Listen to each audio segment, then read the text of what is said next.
training goes on nearly every day, reservists often play a key role in training the next generation of pilots.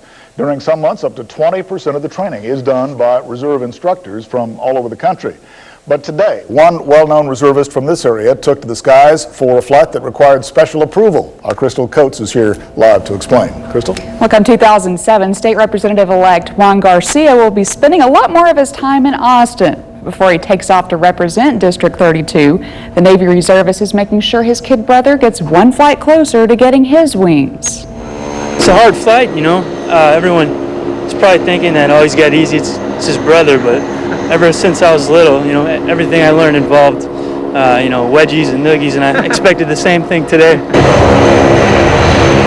Luckily for the kid brother of State Representative-elect Juan Garcia, his big brother and reservist instructor for the day took this rare training flight very seriously. It was great. It was great. It was a big day at our house. We both followed our dad into naval aviation, and we'll be calling him shortly after we're done to tell him about it. As part of this particular training flight, Michael Garcia was learning to use his instruments in relation to how close he was to the ground. But of course, if something went wrong, big brother Juan was in the front seat to bring them back safely to the ground. It was very cool that the command let us fly as brothers, but just like any other Navy flight, we handled it you know, professionally and safely. I was a little nervous about flying with my brother today, you know, because he's always trying to live up to expectations and stuff like that.